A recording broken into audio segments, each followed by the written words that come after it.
ہوا ہے کہ تمہارے صاحب یعنی آپ صلی اللہ علیہ وسلم تمہارے ساتھ زیادتی کرنے لگے ہیں۔ اللہ تعالیٰ نے تمہیں کوئی ذلیل نہیں پیدا کیا کہ تمہارا حق ضائع کیا جائے۔ تم ہمارے پاس آ جاؤ، ہم تمہارے ساتھ بہتر سے بہتر سلوک کریں گے۔ جب میں نے یہ خط پڑھا تو میں نے کہا یہ ایک اور امتحان آ گیا۔ میں نے اس خط کو تنور میں جلا دیا۔ ان 50 دنوں میں جب 40 دن گزر چکے تو رسول کریم صلی اللہ علیہ وسلم کے الچی میرے پاس آئے اور کہا آپ صلی اللہ علیہ وسلم نے تمہیں حکم دیا ہے کہ اپنی بیوی کے بھی قریب نہ جاؤ۔ میں نے پوچھا میں اسے طلاق دے دوں یا پھر مجھے کیا کرنا چاہیے؟ انہوں نے بتایا کہ نہیں، صرف ان سے جدا ہو، ان کے قریب نہ جاؤ۔ میرے دونوں ساتھیوں کو جنہوں نے میری طرح معذرت کی تھی یہی حکم ان کے لیے بھی تھا۔ میں نے اپنی بیوی سے کہا کہ اب اپنے میکے چلی جاؤ اور اس وقت تک وہیں رہو جب تک اللہ تعالیٰ اس معاملے میں کوئی فیصلہ نہ کر دے۔ کعب رضی اللہ عنہ بیان کیا، ہلال بن امی جن کا مقاطع ہوا تھا کہ بیوی آپ صلی اللہ علیہ وسلم کی خدمت میں حاضر ہوئی اور عرض کی یا رسول اللہ، ہلال بن امی بہت ہی بوڑھے اور کمزور ہیں، ان کے پاس کوئی خادم بھی نہیں ہے، کیا اگر میں ان کی خدمت کر دیا کروں تو آپ پسند فرمائیں گے؟ حضرت صلی اللہ علیہ وسلم نے فرمایا کہ صرف وہ تم سے صحبت نہ کرے۔ انہوں نے عرض کی اللہ کی قسم، وہ تو کسی چیز کے لیے حرکت بھی نہیں کر سکتے جب سے آپ ان سے ناراض ہوئے ہیں۔ یہ خفگی ان پر ہوئی ہے، وہ دن ہے اور آج کا دن ہے، ان کے آنسو تھمنے نہیں آتے۔ میرے گھر کے بعض لوگوں نے کہا جس طرح ہلال بن امی رضی اللہ عنہ کی بیوی کو ان کی خدمت کرتے رہنے کی اجازت آپ نے دے دی ہے، آپ بھی اسی طرح کی اجازت حضور صلی اللہ علیہ وسلم سے لے لیجئے۔ میں نے کہا نہیں، اللہ کی قسم میں اس کے لیے آپ صلی اللہ علیہ وسلم سے اجازت نہیں لوں گا۔ میں جوان ہوں، معلوم نہیں جب سے اجازت لینے جاؤں تو آپ صلی اللہ علیہ وسلم کیا فرمائیں۔ اسی طرح 10 دن اور گزر گئے اور جب سے آپ صلی اللہ علیہ وسلم نے ہم سے بات چیت کرنے کی ممنوعات فرمائی تھی اس کے 50 دن پورے ہو گئے۔ 50ویں رات کو صبح کو جب میں فجر کی نماز پڑھ چکا اور اپنے گھر کے چھت پر بیٹھا ہوا تھا، اس طرح جیسا کہ اللہ تعالیٰ نے ذکر کیا ہے، میرا دم گھٹا جا رہا تھا اور زمین اپنی تمام وسعتوں کے باوجود میرے لیے تنگ ہوتی جا رہی تھی کہ میں نے ایک پکارنے والے کی آواز سنی۔ جبل صلاح پر چڑھ کر کوئی بلند آواز سے کہہ رہا تھا اے کعب بن مالک تمہیں بشارت ہو۔ انہوں نے بیان کیا کہ سنتے ہی میں سجدے میں گر پڑا۔ مجھے یقین ہو گیا کہ اب فراخی ہو جائے گی۔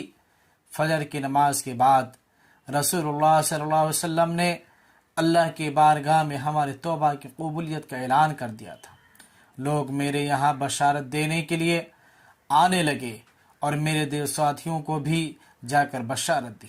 ایک صاحب زبیر بن عوام رضی اللہ عنہ اپنا گھوڑا دوڑائے آ رہے تھے۔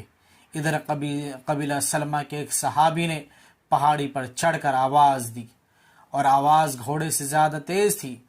جن صحابی نے صلح پہاڑی پر سے آواز دی تھی، جب وہ میرے پاس بشارت دینے آئے تو اپنے 2 کپڑے اتار کر اس بشارت کی خوشی میں نے انہیں دے دیے۔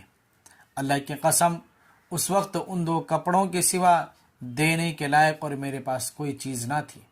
پھر میں نے ابو قتادہ رضی اللہ عنہ سے 2 کپڑے مانگ کر پہنے اور آپ صلی اللہ علیہ وسلم کی خدمت میں حاضر ہوا۔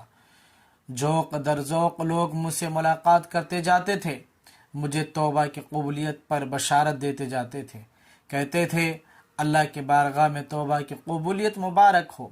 کعب رضی اللہ عنہ نے بیان کیا، آخر میں مسجد میں داخل ہو کر حضور اکرم صلی اللہ علیہ وسلم تشریف رکھتے تھے۔ چاروں طرف صحابہ کا مجموعہ تھا۔ طلحہ بن عبید اللہ رضی اللہ عنہ دوڑ کر میرے طرف بڑھے اور مجھ سے مصافحہ کیا اور مبارکباد دی۔ اللہ کی قسم